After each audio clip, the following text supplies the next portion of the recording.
आज हम लोग पढ़ेंगे properties of inverse trigonometric functions.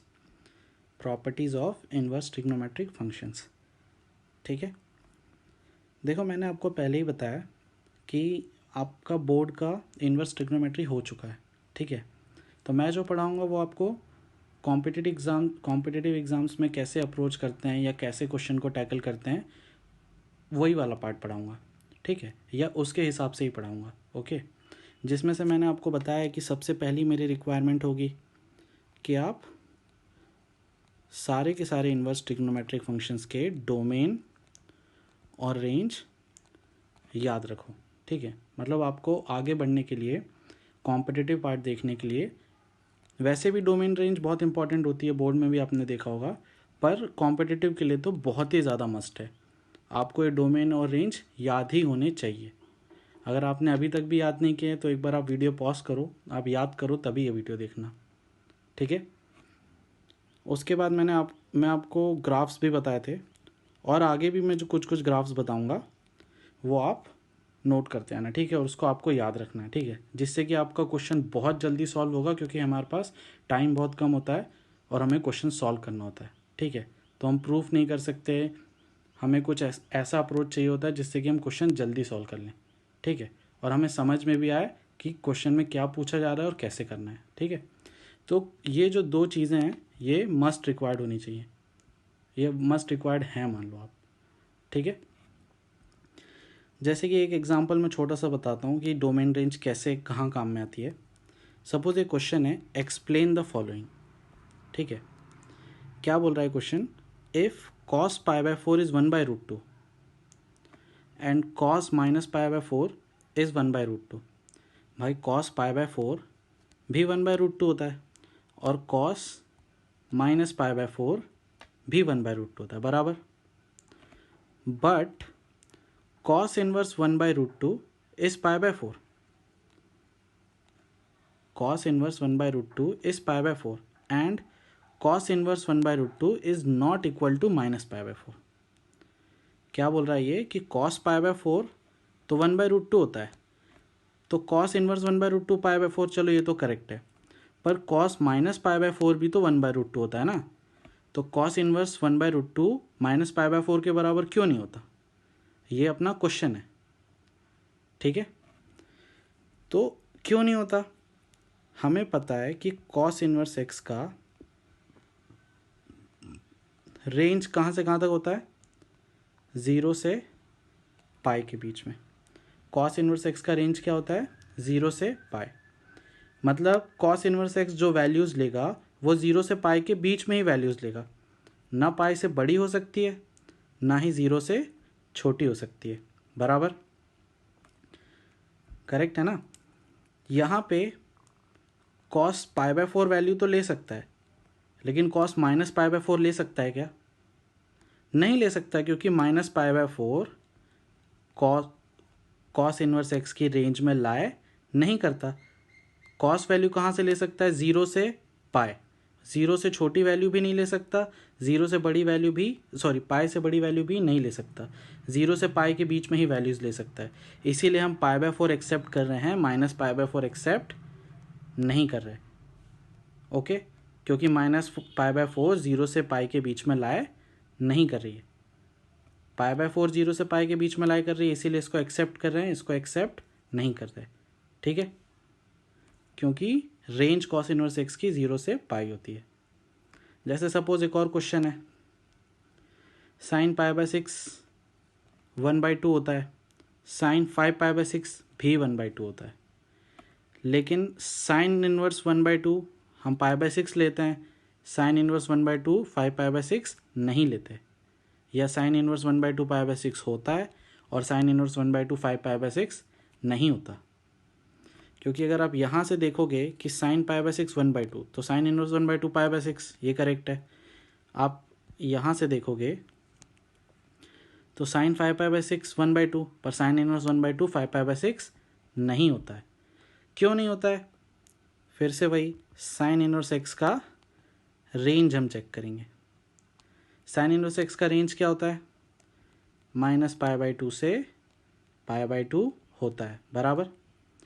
Sine inverse x का रेंज क्या होता है, -π/2 से π/2। इसका मतलब साइन इनवर्स एक्स की जो वैल्यू है वो -π/2 से π/2 के बीच में ही रहेगी। π/2 से बड़ी नहीं हो सकती, -π/2 से छोटी नहीं हो सकती, ठीक है। तो इसीलिए हम π/6 एक्सेप्ट करेंगे और 5π/6 एक्सेप्ट नहीं करेंगे, क्योंकि 5π/6 जो है वो π/2 से क्या है, बड़ी वैल्यू है। 5π/6 π/2 से बड़ी होती है और साइन इनवर्स एक्स π/2 से बड़ा हो ही नहीं सकता, इसीलिए इस वैल्यू को एक्सेप्ट नहीं करते हैं, इसको एक्सेप्ट करते हैं, क्योंकि ये जो है वो रेंज में लाए कर रही है। किसके रेंज में लाए कर रही है, साइन इनवर्स एक्स के रेंज में लाए कर रही है, ठीक है। तो साइन इनवर्स 1/2 π/6 होता है, 5π/6 नहीं होता है, क्योंकि 5π/6 साइन इनवर्स एक्स की रेंज में लाए नहीं कर रहा है, ठीक है। ऐसे ही जितनी भी डिफरेंट वैल्यू हैं वो रेंज में लाए नहीं करेंगी, ठीक है। जैसे कि साइन आप 2π + π/6 करोगे, जो कि होता है साइन 7π/6, वो भी आपको वैल्यू 1/2 ही देगा, लेकिन हम 7π/6 भी एक्सेप्ट नहीं करेंगे। क्यों नहीं करेंगे, क्योंकि वो साइन इनवर्स एक्स की रेंज में लाए नहीं कर रहा है, सिंपल सी बात है। रेंज क्या है साइन इनवर्स एक्स की, ये -π/2 से π/2, जो वैल्यू उसमें लाई कर रही है उसी को एक्सेप्ट करेंगे, बाकी किसी को एक्सेप्ट नहीं करेंगे, ठीक है। आगे बढ़ते हैं, हमारी प्रॉपर्टी देखते हैं। सबसे पहले प्रॉपर्टी नंबर 1 क्या है हमारी प्रॉपर्टी नंबर 1, कि साइन इनवर्स -x हमारा होता है minus sine inverse x, where x belongs to -1 से 1। कोसेक इनवर्स -x क्या होता है, minus cosec inverse x belongs to -∞ से -1 यूनियन 1 से इन्फिनिटी। tan इनवर्स -x क्या होता है, minus tan inverse x belongs to -∞ से infinity. Cos inverse -x pi minus cos inverse x होता है, जहाँ पे x बिलोंग्स टू -1 से 1। Sec inverse -x pi minus sec inverse x होता है, x बिलोंग्स टू -∞ से -1 यूनियन 1 से इन्फिनिटी, ठीक है। और cot inverse -x pi minus cot inverse x होता है, x बिलोंग्स टू -∞ से इन्फिनिटी में, ठीक है। अब आपने ऑब्जर्व किया होगा कि भाई ये माइनस साइन तो हम यहाँ पे बाहर निकाल ले रहे हैं, इसमें बाहर आ जा रही है ना minus sine. Cos inverse x में भी हम माइनस साइन बाहर निकाल ले रहे हैं डायरेक्टली, और tan इनवर्स -x में भी ये जो माइनस साइन है हम बाहर डायरेक्टली निकाल ले रहे हैं। लेकिन यहाँ पे ये जो तीन क्वांटिटी है, कॉस इनवर्स, सेक इनवर्स और कॉट इनवर्स, इसमें क्या लग रहा है, एक पाई का फैक्टर ऐड हो रहा है, एक पाई का फैक्टर ऐड हो रहा है, ठीक है। तो देखने की कोशिश करते हैं, जानने की कोशिश करते हैं कि ये पाई का फैक्टर क्यों ऐड हो रहा है, ठीक है। देखो, इसका डेरिवेशन आप बोर्ड्स में देख चुके हो, जो बोर्ड्स में आपको पढ़ाया गया है उसमें आपको इसका डेरिवेशन बताया गया है, ठीक है। तो मैं इसीलिए आपको कॉम्पिटिटिव अप्रोच से, मतलब एक नई अप्रोच से आपको बताने की कोशिश करूँगा, ठीक है, जिससे कि आपकी दो अप्रोच बिल्ड हो जाए, ठीक है। तो देखो, सबसे पहले तो मैं साइन इनवर्स से ही स्टार्ट करता हूँ कि साइन इनवर्स -x क्या है, माइनस साइन इनवर्स x होता है। कब, जब x बिलोंग्स टू -1 से 1 होता है, बराबर। अब देखो, कोई भी दो फंक्शन इक्वल कब होते हैं, जैसे कि साइन इनवर्स -x किसके बराबर है, माइनस साइन इनवर्स x के बराबर है ना। इक्वालिटी का साइन लगा है ना, इसका मतलब क्या है कि ये दो फंक्शन क्या है, इक्वल है। और मैंने आपको बताया कि कोई भी दोनों फंक्शन इक्वल कब होते हैं, जब दोनों की डोमेन बराबर होती है, ठीक है, दोनों की रेंज भी बराबर होती है। ऑब्वियस ये बात है ना, दोनों फंक्शन कब बराबर होंगे, जब दोनों की डोमेन भी बराबर होगी और दोनों की रेंज भी बराबर होगी, तभी ये और ये फंक्शन बराबर होंगे ना। सिंपल सी बात है, हमने फंक्शंस में पढ़ाई है, ठीक है। तो देखोगे, अगर इस वाले की डोमेन निकालनी है हमको, तो इस वाले की डोमेन क्या होती है, x बिलोंग्स टू -1 से 1, यही होती है ना। साइन इनवर्स x में x की डोमेन क्या होती है, -1 से 1। ये वाले फंक्शन की डोमेन निकालते हैं। तो भाई -x जो है वो कहाँ से कहाँ बिलोंग करना चाहिए, -1 से 1 बिलोंग करना चाहिए, है ना। -x बिलोंग कर रहा है -1 से 1, मतलब -x इज़ ग्रेटर देन -1 और लेस देन 1, यही है ना। अगर हम माइनस से मल्टीप्लाई करेंगे तो 1 is less than x is less than, sorry inequality भी चेंज होगी ना, माइनस से मल्टीप्लाई कर रहे हैं तो माइनस से मल्टीप्लाई करते हैं तो इनइक्वालिटी रिवर्स हो जाती है। तो यहाँ से भी आपका क्या आंसर आ रहा है, x बिलोंग्स टू -1 से 1। ठीक है, मतलब कि इन दोनों फंक्शन की डोमेन तो क्या है, बराबर है। इसकी भी मैंने डोमेन निकाली, किसकी domain, minus sine inverse x की डोमेन निकाली। तो इसकी डोमेन क्या आ रही है, x बिलोंग्स टू -1 से 1। और साइन इनवर्स -x की डोमेन निकाली तो उसकी डोमेन भी क्या आ रही है, -1 से 1। दोनों की डोमेन बराबर है तो मतलब डोमेन तो बराबर है। ठीक है, एक कंडीशन तो फुलफिल हो गई। सेकंड चेक करते हैं दोनों की रेंज बराबर है क्या। अब देखो साइन इनवर्स -x की, सबसे पहले इसकी देखते हैं, सबसे पहले इसकी रेंज निकालने की कोशिश करते हैं। तो देखो साइन इनवर्स के अंदर कुछ भी हो, साइन इनवर्स के अंदर कुछ भी हो, साइन इनवर्स की रेंज कहाँ से कहाँ तक लाई करेगी, -π/2 से π/2 ही लाई करेगी ना। अंदर कोई भी वैल्यू हो उससे तो कोई फ़र्क नहीं है, आखिर में दो साइन इनवर्स के अंदर ही जा रही है, तो रेंज कहाँ से कहाँ तक लाई करेगी, -π/2 से π/2 ही लाई करेगी, बराबर। तो साइन इनवर्स -x की रेंज क्या है, -π/2 से π/2। अब इसकी रेंज निकाल के देखते हैं, ये वाले फंक्शन की, माइनस साइन इनवर्स x की, माइनस साइन इनवर्स x की रेंज निकाल के देखते हैं। ठीक है, इसकी रेंज अगर हम निकालने की कोशिश करेंगे तो देखो साइन इनवर्स x की रेंज कहाँ से कहाँ तक लाई करती है, साइन इनवर्स की वैल्यू कहाँ से कहाँ तक लाई करती है, -π/2 से π/2 के बीच में लाई करती है ना। साइन इनवर्स x की वैल्यू -π/2 से π/2 के बीच में लाई करती है। यहाँ पे एक माइनस साइन लगी है बाहर, बाहर क्या लगी है, माइनस साइन। तो ये जब माइनस साइन भी इससे मल्टीप्लाई होगी ना तो फाइनल हमारी रेंज क्या आएगी, -π/2 से π/2 ही आएगी। अब थोड़ा सा लॉजिकली सोचोगे तो नेगेटिव नंबर पॉजिटिव हो जाएंगे, ये माइनस जब नेगेटिव से मल्टीप्लाई होगा तो पॉजिटिव हो जाएंगे, और जब पॉजिटिव से मल्टीप्लाई होगा तो नेगेटिव हो जाएंगे। ठीक है, या तो आप ऐसे भी करके देख सकते हो, ठीक है, कि साइन इनवर्स x -1 से 1 में लाई करता है, अब -π/2 से π/2 में लाई करता है। अब माइनस से मल्टीप्लाई करो तो इनइक्वालिटी चेंज हो जाएगी। ठीक है, तो माइनस साइन इनवर्स x भी -π/2 से π/2 के बीच में ही लाया करेगा, बराबर।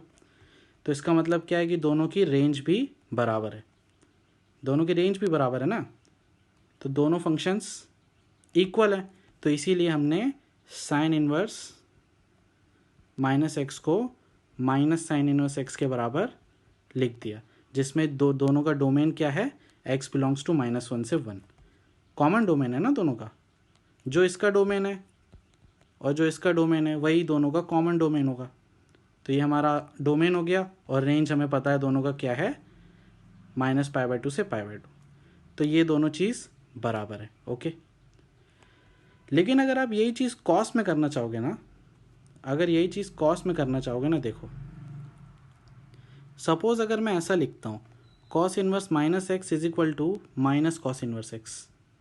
ठीक है, देखो डोमेन तो दोनों फंक्शन की बराबर ही होगी। ठीक है, ज़्यादातर केस में ना आपको डोमेन, आप डोमेन पे ज़्यादा मत सोचा करो, क्योंकि डोमेन तो भाई इसकी और इसकी आपको पता ही है। अब आपको समझ में आ ही रहा होगा कि भाई ये -1 से 1 है तो -x भी -1 से 1 ही लाई करेगा।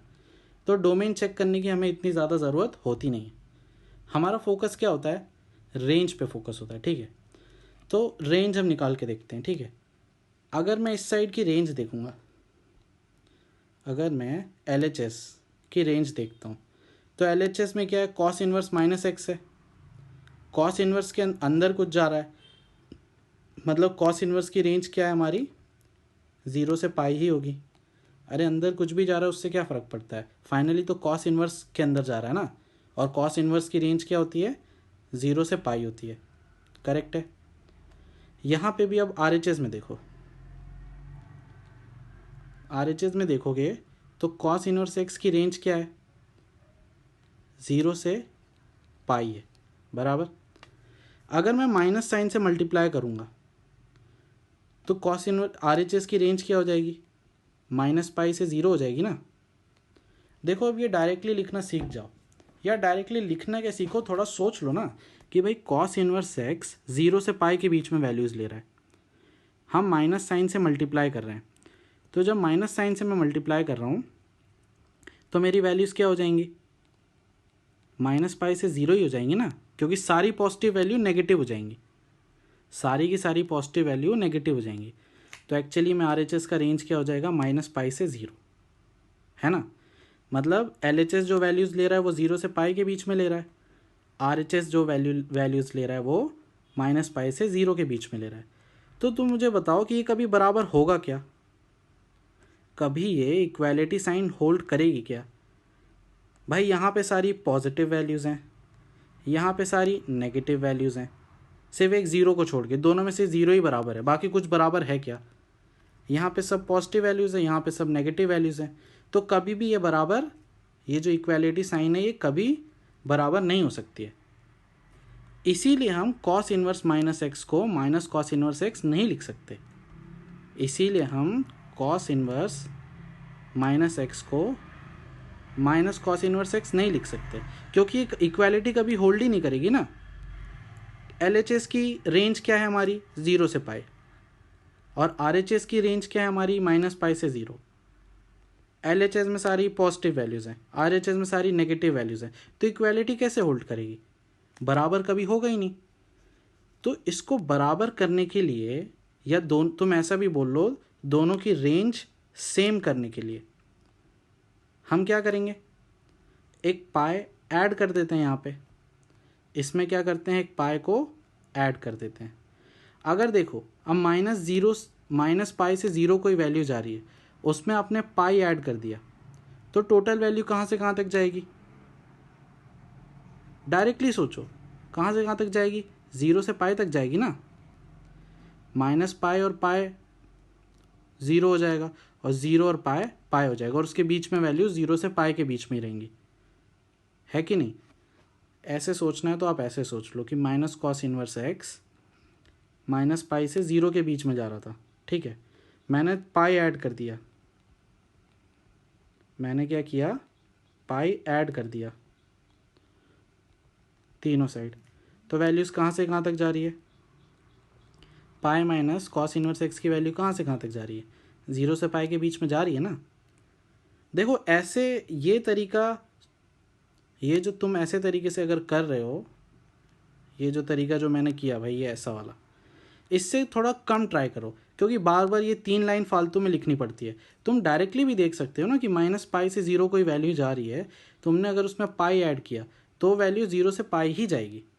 ओके, तो अब हुआ क्या, देखो यहाँ पे था कॉस इन्वर्स माइनस एक्स, यहाँ पे था माइनस कॉस इन्वर्स एक्स, मैंने क्या किया, उसमें पाई ऐड कर दिया, तो अब क्या हुआ कि यहाँ पे भी वैल्यू 0 से पाई जा रही है, और यहाँ पे भी वैल्यू 0 से पाई जा रही है।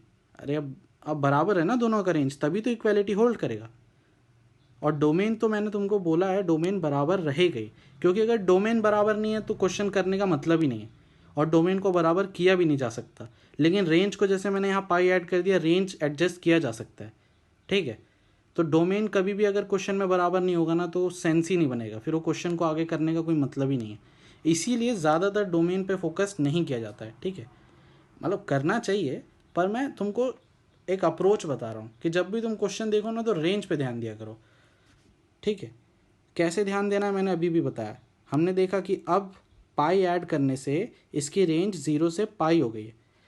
ऐसा भी लिख सकते हो तुम इसको, जैसे एक ही बात है ना, ये पाई माइनस कॉस इन्वर्स एक्स लिख लो, ठीक है।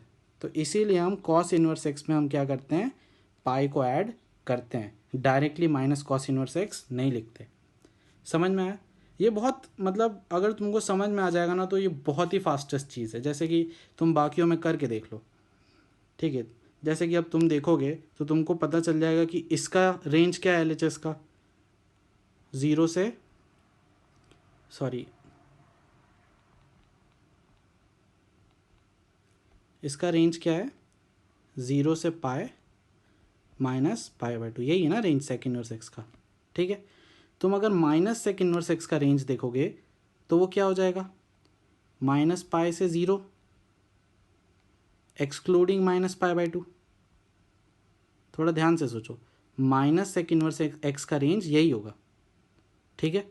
अगर तुम उसमें पाई ऐड कर दोगे ना माइनस सेक इनवर्स एक्स में, तो एक्चुअली में तभी रेंज तुम्हारा बराबर होगा, तभी तुम्हारा इक्वालिटी होल्ड करेगा। तुम यहाँ पे भी देख लो, कॉट इनवर्स एक्स का तो सेम ही हो जाएगा। कॉट इनवर्स माइनस एक्स का रेंज क्या होगा, माइनस 0 से पाई, माइनस कॉट इनवर्स एक्स का रेंज क्या होगा, माइनस पाई से 0। अगर तुम उसमें पाई ऐड करोगे तभी इक्वालिटी होल्ड करेगा। समझ में आ रहा है? इसीलिए यहाँ पे ये पाई लगा हुआ है। ये पाई क्यों लगा है ना तीनों में, मैं वो समझाना चाह रहा था। और यहाँ पे पाई क्यों नहीं लगा है, जैसे कि अब देखो tan इनवर्स, यहाँ पे देखो tan इनवर्स माइनस एक्स का रेंज क्या है, माइनस पाई बाई 2 से पाई बाई 2, यही है ना range, open minus pi by 2 से pi by 2। Minus tan inverse x का रेंज क्या है,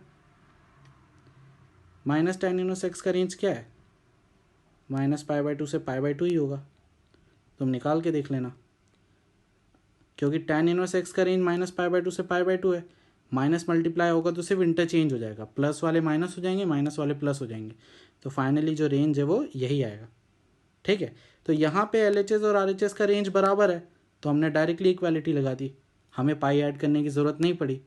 पर यहाँ पे इन तीनों में, फोर्थ, फिफ्थ और सिक्स्थ में हमें पाई ऐड करने की ज़रूरत पड़ेगी, ताकि दोनों की रेंज बराबर हो जाए, ठीक है। समझ में आया? तो देखो अब ये मैंने बता दिया, तुमको समझ में आ गया, अब तुम इसको याद कर लो, ठीक है। क्योंकि तुम याद करोगे तभी तुम्हारी मतलब स्पीड बढ़ेगी और तुम क्वेश्चंस टैकल कर पाओगे। याद क्या करना है कि साइन, कॉस और टैन में हम माइनस साइन डायरेक्ट बाहर निकाल लेते हैं, और कॉस, सेक और कॉट में एक पाई ऐड करना पड़ता है, डायरेक्ट माइनस साइन बाहर नहीं निकाल सकते, ओके। जैसे कि देखो मैं क्वेश्चंस करके बताता हूँ कुछ, जिससे कि हमें आइडिया लगेगा। सपोज हमें ये क्वेश्चन दिया हुआ है, find the value of sine inverse minus root 3/2, ठीक है। तुम्हें ये माइनस को तुम साइन इनवर्स से हटा दिया करो, ठीक है। साइन इनवर्स हो, कॉस इनवर्स हो, टैन इनवर्स हो, ये माइनस को हटाने की कोशिश किया करो, ठीक है, क्योंकि ये माइनस ही प्रॉब्लम है। तो हमें पता है कि साइन इनवर्स में हम माइनस डायरेक्टली बाहर निकाल सकते हैं, तो माइनस साइन इनवर्स रूट 3/2 हो जाएगा इसका आंसर। और हमें पता है कि साइन इनवर्स रूट 3/2 क्या होता है, पाई बाय 3, तो इसका टोटल आंसर क्या हो जाएगा, माइनस पाई बाय 3 हो जाएगा, ठीक है। मतलब सबसे पहले माइनस साइन से डील करो। अब जैसे कि यहाँ पे देखो, यहाँ पे कॉस इनवर्स के अंदर माइनस है ना, तो तुम क्या करोगे, कॉस इनवर्स माइनस एक्स किसके बराबर होता है, पाई माइनस कॉस इनवर्स एक्स के बराबर होता है ना। तो ये हो जाएगा sine pi minus cos inverse 1/2 क्या होता है हमारा, कॉस इनवर्स 1/2 पाई बाय 3 ही होता है, तो ये हो जाएगा sine pi minus pi by 3 2 pi by 3, और ये हो जाएगा साइन 2 पाई बाय 3 मतलब रूट 3/2, ठीक है। समझ में आया? जैसे कि एक क्वेश्चन है, find the value of cot inverse -1। तो अब सपोज तुम भूल गए हो, ठीक है, मान लेते हैं तुम भूल गए हो, तुमको प्रॉपर्टी याद नहीं है कि कॉट इनवर्स में माइनस बाहर निकाल सकते हैं कि नहीं निकाल सकते। तुम क्या करो, तुम लिख के देख लो formula, cot inverse minus x is equal to minus cot inverse x. मान लेते हैं ये फॉर्मूला लिखा हुआ है, ठीक है। तुमने देखा यहाँ की रेंज क्या है, 0 से पाई है। तुमने देखा यहाँ की इसकी रेंज क्या है, 0 से पाई है, इसमें माइनस लग रहा है, तो इसकी रेंज क्या हो जाएगी, माइनस पाई से 0। बराबर है कि दोनों, नहीं है, तो हम क्या करेंगे, इसमें पाई ऐड करेंगे, क्या करेंगे, पाई ऐड कर देंगे। तो फाइनली हो जाएगा कॉट इन्वर्स माइनस एक्स का वैल्यू क्या हो जाएगा, pi minus cot inverse x. इतना तो मैं लिख भी रहा हूँ, ये तो तुम जो मैंने कैलकुलेशन किया है ना, ये तुम मन में भी कर सकते हो, क्योंकि तुमको पता है पाई ऐड करने से काम हो जाएगा। तो तुमको सिर्फ इतना ही पता करना है ना कि पाई ऐड करना है कि नहीं करना। मान लो तुम भूल गए तो तुम डायरेक्टली कर सकते हो। तो फाइनली अपना आंसर क्या हो जाएगा, कॉट इन्वर्स माइनस वन को हम क्या लिखेंगे, pi minus cot inverse one लिखेंगे। ठीक है, तो ये हो जाएगा pi minus cot inverse one की वैल्यू क्या है, पाई बाय 4, तो हो जाएगा 3 पाई बाय 4। ठीक है, पॉजिटिव में डील करना बहुत आसान रहता है। कॉट इनवर्स वन को हम डायरेक्टली पाई बाय 4 बोल सकते हैं। जब भी पॉजिटिव में होता है मतलब फर्स्ट क्वाड्रेंट में, और फर्स्ट क्वाड्रेंट की वैल्यूज तो हम याद ही, हमें तो 10th से याद है ना कि कॉट पाई बाय 4 1 होता है, मतलब कॉट 45 डिग्री 1 होता है। तो ईजिली हो जाएगा प्रॉब्लम। ठीक है, माइनस साइन को क्या किया करो, एलिमिनेट करने की कोशिश किया करो। ठीक है, माइनस से डील मत किया करो, उसको पॉजिटिव बना दिया करो। जैसे कि यहाँ क्वेश्चन है, sine tan inverse minus root 3 को क्या लिख सकते हैं हम, माइनस tan इनवर्स रूट 3 लिख सकते हैं। Cos inverse minus root 3 by 2 को क्या लिख सकते हैं, pi minus cos inverse root 3 by 2 लिख सकते हैं। ठीक है, तो ये हो जाएगा तुम्हारा साइन tan इनवर्स रूट 3 की वैल्यू क्या हो जाएगी, माइनस पाई बाय 3, मतलब ये माइनस साइन था इसीलिए माइनस लगा है, plus pi minus cos inverse root 3 by 2 की वैल्यू क्या हो जाएगी, पाई बाय 6। ठीक है, तो ये हो जाएगा साइन पाई, ये है अपना 60 डिग्री 30 डिग्री, मतलब 90 डिग्री हो जाएगा। 60 और 30 मिलके 90 हो जाएगा ना, तो साइन पाई बाय 2 मतलब 1 आंसर आएगा। ठीक है, क्लियर हुआ कि जब माइनस साइन होता है तो क्या कैसे डील करते हैं। हमारी प्रॉपर्टी 1 जो थी, अब हम प्रॉपर्टी 2 पे आगे बढ़ते हैं। ठीक है, प्रॉपर्टी 2 देखते हैं कि क्या है। Sine inverse 1 by x is equal to cosec inverse x when x belongs to minus infinity से -1 यूनियन 1 से infinity. Cos inverse 1 by x is equal to sec inverse x, x belongs to minus infinity से -1 union 1 से infinity. tan inverse 1 by x is cot inverse x when x is greater than 0, minus pi plus cot inverse x when x is less than 0। ठीक है, अब देखो 1 और 2 तो चलो तुमको नॉर्मली लग रही होंगी, तब भी चलो मैं 1 वाली को बता देता हूँ पहले। Suppose sine inverse 1 by x is equal to cosec inverse x लिखा हुआ है। ठीक है, मैंने तुम्हें बताया कि इक्वालिटी कब होल्ड करती है, जब दोनों फंक्शन की डोमेन बराबर होती है। तुम चेक करोगे ना, व्हेन x बिलोंग्स टू -1 से 1 है, तो 1 बाय एक्स बिलोंग्स टू क्या होता है, माइनस इन्फिनिटी से -1 यूनियन 1 से इन्फिनिटी ही होता है।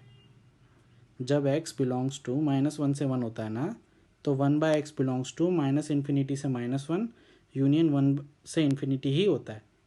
इसका मतलब साइन इनवर्स के अंदर जो वैल्यू जा रही है ना, वो यही जाएगी, और जो कि हमारी x की ही रेंज है। तो डोमेन तो क्या होती है इसकी, डोमेन तो जो इसकी और इसकी कॉमन डोमेन होगी ना, वही एक्सेप्ट होगी। समझ में आ रहा है। तो मैंने तुमको पहले ही बोला है, डोमेन से कोई मतलब नहीं है हमारा, डोमेन से कोई खास लेना देना नहीं है। ठीक है, हमें क्या चेक करनी होती है, रेंज चेक करनी होती है। अब रेंज हम देखते हैं, इसकी रेंज क्या है, -π/2 से π/2, और कॉस इनवर्स एक्स की रेंज क्या है, -π/2 से π/2 एक्सेप्ट 0, एक्सेप्ट क्या 0। तो ऑब्वियसली 0 नहीं भी होना चाहिए, तुम ऐसे भी देखोगे कि x की वैल्यू क्या नहीं होनी चाहिए, ये 1 बाय एक्स कभी 0 हो सकता है क्या, 1 बाय एक्स को 0 होने के लिए x की वैल्यू इन्फिनिटी से भी बड़ी होनी चाहिए। ये तुम ऐसे ही सोच लो ना, 1 बाय एक्स कभी 0 नहीं हो सकता है। तो ये यहाँ पे जो 0 छोड़ रहा है वो कभी आएगी ही नहीं वैल्यू। तो इसका मतलब क्या है कि दोनों की रेंज क्या है, बराबर ही रहेगी हमेशा। -π/2 से π/2 will be always equal to -π/2 से π/2। मतलब LHS में जो वैल्यूज लेगा जो फंक्शन, वो -π/2 से π/2 के बीच में लेगा, और RHS में जो वैल्यूज़ लेगा वो -π/2 से π/2 मिलेगा। तो इक्वालिटी होल्ड कर सकती है, कोई दिक्कत नहीं है, ठीक है। दिक्कत कहाँ आ रही है हमको? दिक्कत यहाँ आ रही है, जैसे कि हमने देखा, हमने इसको ब्रेक किया है, tan इनवर्स वाले में हमने इसको ब्रेक किया है, ठीक है। फिर मैं बोल रहा हूँ कि इसका डेरिवेशन बोर्ड के तरीके से आपने देखा हुआ है, ठीक है। tan inverse 1/x is equal to cot inverse x, ठीक है। cot इनवर्स x होगा या ये for x greater than 0, -π plus cot inverse x होगा फॉर x लेस देन 0, ठीक है। बोर्ड में मतलब बोर्ड में आपको पढ़ाया गया इसका कि इसका डेरिवेशन क्या है, या मतलब ये क्यों जब x ग्रेटर देन 0 होता है तो cot इनवर्स x होता है, और x लेस देन 0 होता है तो -π प्लस cot इनवर्स x होता है, ठीक है। इसमें हम एक नए तरीके से जो हम देख रहे हैं अब तक, रेंज से देखना चाह रहे हैं, उसी से देखेंगे, ठीक है। और सोचेंगे कि वो -π क्यों आ रहा है। सोचते हैं इसकी, मैंने आपको बोला है कि डोमेन तो बराबर होगी, डोमेन चेक करने की हमको ज़रूरत नहीं है, तो डोमेन हम ज़्यादातर इग्नोर ही करेंगे। हम क्या देखेंगे? रेंज देखेंगे। क्या देखेंगे? रेंज को चेक करेंगे दोनों की, ठीक है। तो देखो, जब x ग्रेटर देन 0 है, जब x ग्रेटर देन 0 है, इसका मतलब क्या है कि x क्या है? पॉजिटिव है, x पॉजिटिव है ना। और जब x पॉजिटिव है तो ये 1/x भी क्या होगा? पॉजिटिव ही होगा ना। जब x पॉजिटिव है तो 1/x भी क्या होगा? पॉजिटिव ही होगा, ठीक है। इसका मतलब tan इनवर्स के अंदर पॉजिटिव वैल्यूज़ जा रही हैं, और tan इनवर्स के अंदर पॉजिटिव वैल्यूज़ जा रही हैं, तो उसकी जो रेंज होगी, जब भी tan इनवर्स के अंदर पॉजिटिव वैल्यू होती है ना, tan इनवर्स का ग्राफ हमको पता है, tan इनवर्स का ग्राफ ही देख लो आप, अगर आपको ग्राफ ही देखना है तो tan इनवर्स का ग्राफ कैसे बनता है? कुछ इस टाइप से बनता है ना, या लॉजिकली भी सोचोगे तो पता चल जाएगा कि tan इनवर्स में जब पॉजिटिव वैल्यूज़ हैं, पॉजिटिव मतलब x की वैल्यू पॉजिटिव है, तो रेंज क्या होती है tan इनवर्स की? सॉरी, tan इनवर्स का ग्राफ ऐसे नहीं बनता ना, -π से π होता है, ऐसे नहीं बनता है।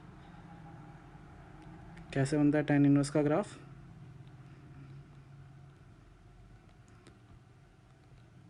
-π/2 से π/2, ठीक है।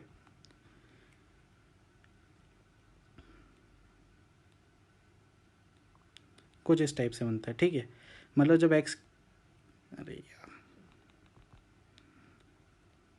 इस टाइप से बनता है फाइनली। मतलब x की वैल्यूज़ जब पॉजिटिव होती हैं तो 0 से π/2 के बीच में tan इनवर्स x की वैल्यू होती है, और जब x की वैल्यू नेगेटिव होती है तो 0 से -π/2 के बीच में वैल्यूज़ होती हैं। ये लॉजिकली भी सोच सकते हो, इसीलिए मैंने जो ग्राफ बनाया वो लॉजिकली सोच के ही बनाया। कि मैंने जब पहले ग्राफ बनाया था तो कैसे बनाया था? इस टाइप का ग्राफ बनाया था ना मैंने जब पहले ग्राफ बनाया था, तो इस टाइप का ग्राफ बनाया था। फिर मैंने सोचा कि नहीं यार, जब x ग्रेटर देन 0 होता है तो tan नेगेटिव वैल्यू नहीं लेता, इसीलिए मैंने उस ग्राफ को हटा दिया और मैंने ग्राफ ऐसा बनाया, ठीक है। समझ में आया? तो वही है, आप लॉजिकली भी याद रख सकते हो चीज़ों को। तो फाइनली tan इनवर्स का ग्राफ कुछ इस टाइप से होगा। मतलब इसमें हमको देखने वाली बात क्या है कि जब x ग्रेटर देन 0 है तो tan इनवर्स x का वैल्यू कहाँ से कहाँ तक जाएगा? 0 से π/2 के बीच में ही जाएगा।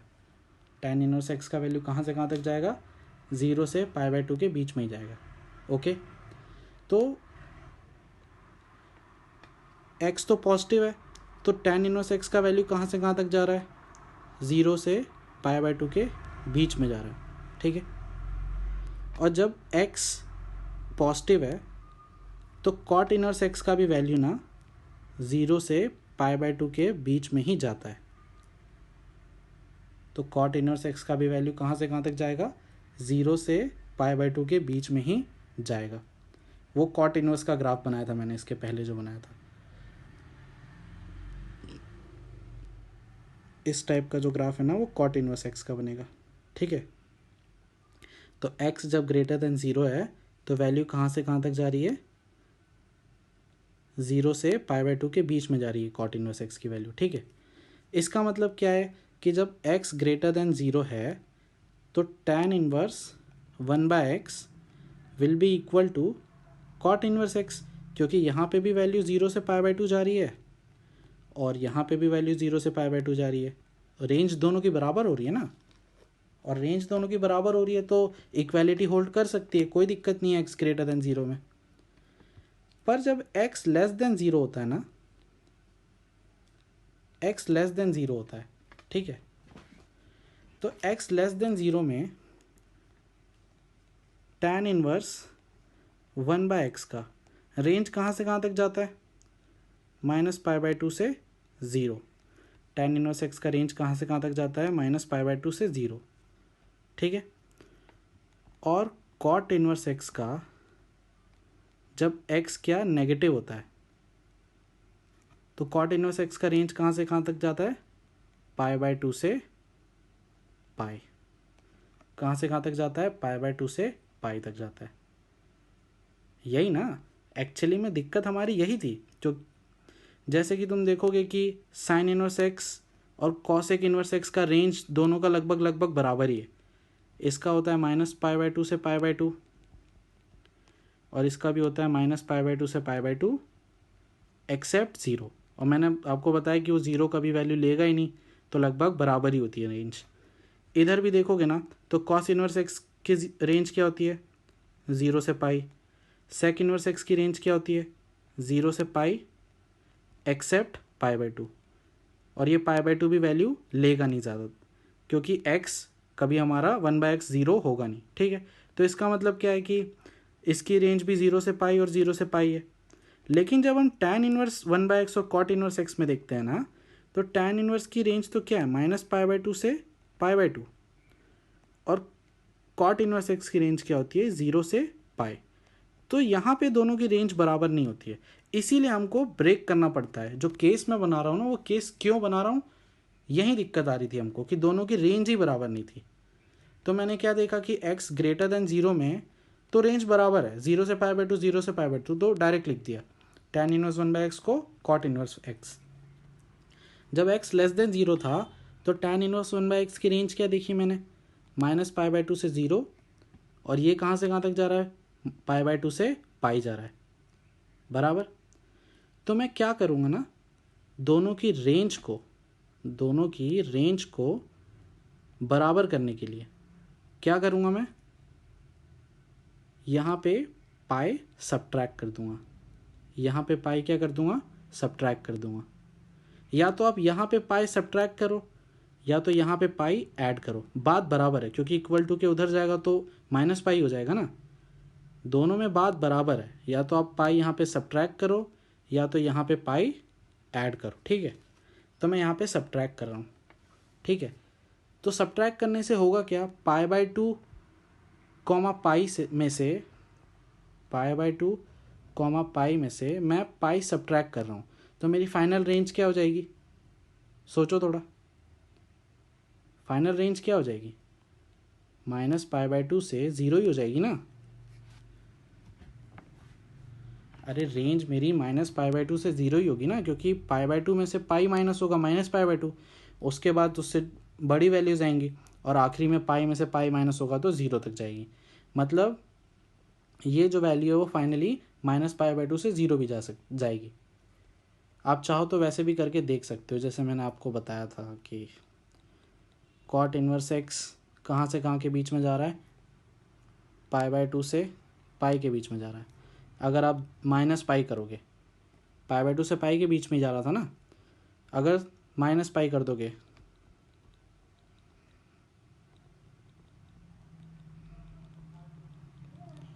तो कहाँ तक वैल्यू जाएगी, -π/2 से cot इनवर्स x -पाई से 0, ठीक है। तो -π/2 से 0 ही वैल्यू जा रही है, देखो। तो फाइनली हमने देखा क्या कि जब x लेस देन 0 था तो पहले बराबर नहीं हो रहा था, tan इनवर्स 1/x और cot इनवर्स x का रेंज ही बराबर नहीं हो रहा था। लेकिन मैंने -पाई किया तो दोनों का रेंज क्या हो गया, बराबर हो गया। देखो दोनों का रेंज क्या हो गया, यहाँ पे -π/2 से 0 और यहाँ पे भी -π/2 से 0। तो x लेस देन 0 में tan इनवर्स 1/x किसके बराबर होगा, minus pi plus cot inverse x के बराबर होगा। क्यों होगा यही समझना ज़रूरी है, क्योंकि इसकी रेंज थी π/2 से पाई और इसकी रेंज थी -π/2 से 0। तो इन दोनों की मिला के रेंज कितनी हो गई, -π/2 से 0 हो गई। दोनों बराबर हो गए रेंज में, और डोमेन में मैंने आपको बोला है, आप वैसे भी चेक कर लेना, डोमेन बराबर ही रहती है। डोमेन अगर बराबर नहीं है तो हम वैसे भी नहीं कर सकते डोमेन बराबर, लेकिन रेंज जैसे कि मैंने आपको बताया कि मैंने -π ऐड किया तो रेंज बराबर हो गई। अरे रेंज बराबर हो गई ना दोनों टर्म की, -π/2 से π/2 इस साइड -π/2 से 0, दोनों बराबर हो गई। ठीक है, तो ये क्यों करते हैं, यही मेरा समझाने का मकसद था, या क्यों यहाँ पे केस बनाना पड़ा, क्योंकि दोनों की रेंज यहाँ पे बराबर थी ही नहीं। यहाँ पे बराबर थी फर्स्ट वाले में, सेकंड वाले में भी बराबर थी, थर्ड वाले में लेकिन हर टाइम बराबर नहीं थी। समझ में आया? तो हमको ब्रेक करके देखना पड़ा, और ब्रेक करके भी मैंने -π क्यों ऐड किया ये भी मैं आपको बताया, ताकि रेंज बराबर हो जाए। तो कोशिश करना आपसे, जैसे मैंने आपको अभी बताया आज, आगे भी मैं करूँगा ना, अभी तो मैंने बस ये इनिशियल स्टेज में किया है, आप अडेप्ट हो लो। जो मैं आपको बोलना चाहता हूँ कि डोमेन और रेंज कैसे बराबर करनी है, क्यों बराबर करनी है, ये सोचना और फटाफट सोचना। जैसे कि मैंने यहाँ पे ये किया है, मैं ये पार्ट मैं बार बार नहीं करूँगा, आप डायरेक्टली यहाँ से ये बोल दिया करो कि -π/2 से पाई जा रहा है, -π किया तो -π/2 से 0 ही जाएगा। इतना पार्ट लिखने की ज़रूरत नहीं है हमको। ठीक है, हम डायरेक्टली, जैसे मैंने देखो यहाँ डायरेक्टली किया है, मैं डायरेक्टली ही बोलूँगा, क्योंकि हमको शॉर्ट करना है, और एक्चुअली में डायरेक्टली होगा ही, थोड़ा सा भी सोचोगे तो समझ में आ जाएगा। ठीक है, तो रेंज आपने देखा कितनी इंपॉर्टेंट है, और डोमेन, इसी का नेक्स्ट लेवल आगे जो मैं प्रॉपर्टी 3 है उसमें मैं पढ़ाऊँगा। ठीक है, एक आध और क्वेश्चंस हैं, उसको मैं प्रैक्टिस करा देता हूँ, जिससे कि आपको रेंज का और आइडिया लग जाए अच्छे से। देखो रेंज ही देखना है, डोमेन वोमेन अब मत देखना। डोमेन बहुत रेयर केस में ही देखना पड़ेगा, मतलब 100 में से 5% क्वेश्चन में देखना पड़ेगा, 95% में डोमेन देखने का कोई मतलब नहीं है।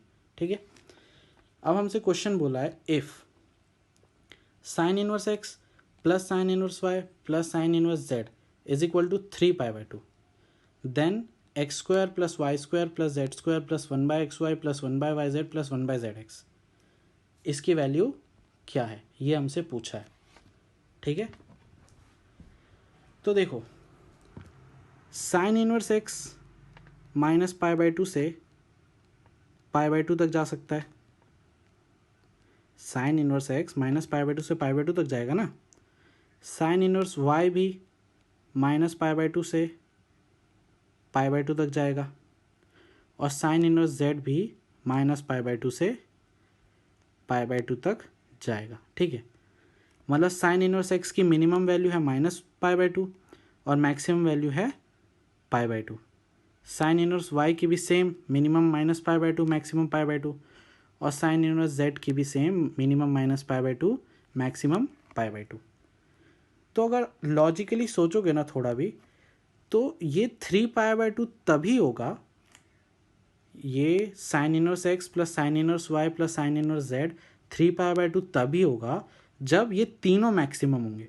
मतलब तीनों, ये भी π/2 होगा, ये भी π/2 होगा, और ये भी π/2 होगा। अरे तभी हो सकता है ना ऐसा, तभी ये मिलके 3π/2 बनेंगे ना। और कोई केस है क्या भाई? sin इनवर्स x की मैक्सिमम वैल्यू है π/2, sin इनवर्स y की भी मैक्सिमम वैल्यू है π/2, और sin इनवर्स z की भी मैक्सिमम वैल्यू है π/2, मतलब सबसे बड़ी वैल्यू यही है। और जब सबसे बड़ी वैल्यू तीनों की तुम लोगे और ऐड करोगे तभी 3π/2 आएगा। π/2 π/2 π/2 3 इंटू π/2 3π/2 बराबर। इसका मतलब क्या है कि sin इनवर्स x भी हमारा π/2 होना चाहिए, sin इनवर्स y भी हमारा π/2 होना चाहिए, और sin इनवर्स z भी हमारा π/2 होना चाहिए बराबर। उसके लिए x का वैल्यू क्या होगा, 1 होगा, y का वैल्यू क्या होगा, 1 होगा। ये डायरेक्टली आप पता है ना आपको कि sin इनवर्स 1 π/2 होता है। उसी तरीके से y भी 1 होगा और z भी 1 होगा, मतलब तीनों का वैल्यू क्या होगा 1 होगा। तो एक्चुअली में 1 square 1, y square 1, z square 1, 1 by x by 1, 1 by y z 1, 1 by z x 1। तो फाइनली आंसर क्या आएगा मेरा 6 आएगा। अरे 1 + 1 2 3 4 5 6। ठीक है, तो अगर आपको रेंज और डोमेन पता है ना थोड़ा भी, और अगर थोड़ा भी आप समझ पा रहे हो कि क्या चल रहा है क्वेश्चन में, तो आप ओरली कर सकते हो क्वेश्चन। ठीक है, ये तो मैंने ऐसे ही एक्स स्क्वायर वाई स्क्वायर में यहाँ पे कुछ भी लिखता, अगर मैं ऐसा लिख देता x + y + z + x³ + y³ - z³, मान लो ऐसा लिख देता, क्या फ़र्क पड़ता भाई, x y और z की वैल्यू तो 1 ही आ रही है, तो 1 + 1 + 1 + 1 + 1 - 1, मतलब आंसर आता हमारा 4 डायरेक्ट। ये जो लिखा है इससे कोई फ़र्क पड़ रहा है क्या?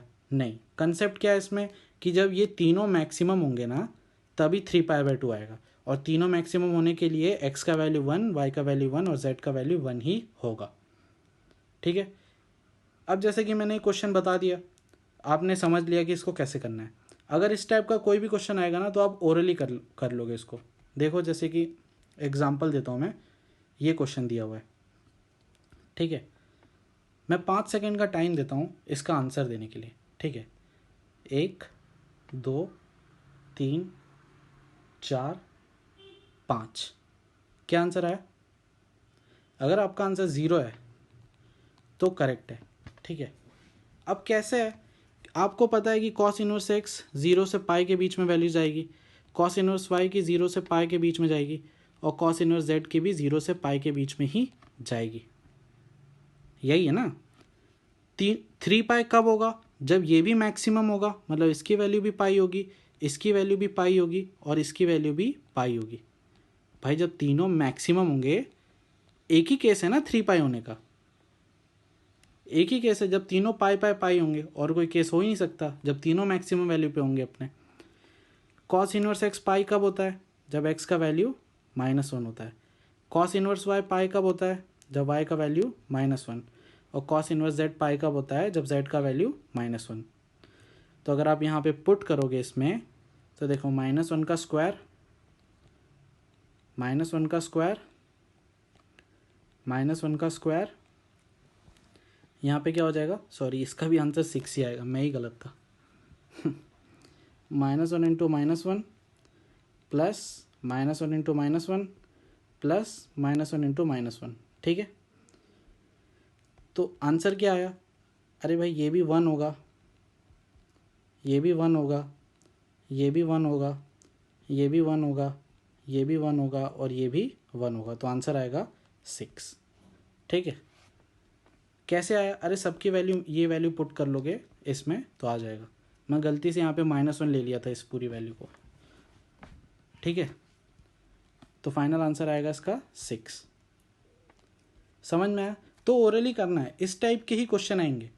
ठीक है, और जिस टाइप को अप्रोच करना है मैं बताते आऊँगा, पर ये टाइप के भी क्वेश्चन आते हैं जिसका मतलब आंसर ओरली होता है, अगर आपको ट्रिक पता है तो। अगर आपको रेंज और डोमेन के बारे में अच्छे से पता है तो। नहीं पता है तो आप करते रह जाओगे इसको सॉल्व करने का भी और भी तरीका होता है। अगर इसको मतलब न्यूमेरिकली सॉल्व करना चाहते हो ना, तो इसको इस टाइप से भी करते हैं। cos inverse x plus cos inverse y = 3π/2 minus cos inverse z। फिर इसमें फॉर्मूला लगाओगे तो ये होता है xy minus √1 - x² √1 - y² = 3π/2 minus cos inverse z। फिर दोनों साइड cos से मल्टीप्लाई करोगे, LHS RHS, मतलब ऐसे भी हम प्रोसीड करते हैं। पर ये सब मेथड ना मतलब कॉम्पिटिटिव एग्ज़ाम्स के हिसाब से नहीं होते हैं। ठीक है, क्योंकि इतना लंबा तुम सॉल्व नहीं कर पाओगे, ये एक्चुअल सॉल्यूशन इसका काफ़ी लंबा जाएगा, इतनी ज़रूरत नहीं होती है। देखो हमने इसका आंसर ओरली निकाल दिया। ठीक है, तो फिर से अगर आज अभी तक भी याद नहीं किया डोमेन रेंज, तो अच्छे से याद कर लो, क्योंकि आगे फिर समझना मुश्किल हो जाएगा। ठीक है, आज के लिए मैं इतना ही रोक रहा हूँ। अच्छे से समझ लो फर्स्ट और सेकंड प्रॉपर्टी, जो भी डाउट्स है भेज देना, मैं बता दूंगा। ठीक है, आगे हम थर्ड प्रॉपर्टी पढ़ेंगे नेक्स्ट वीडियो में। ओके, तो आज के लिए इतना ही।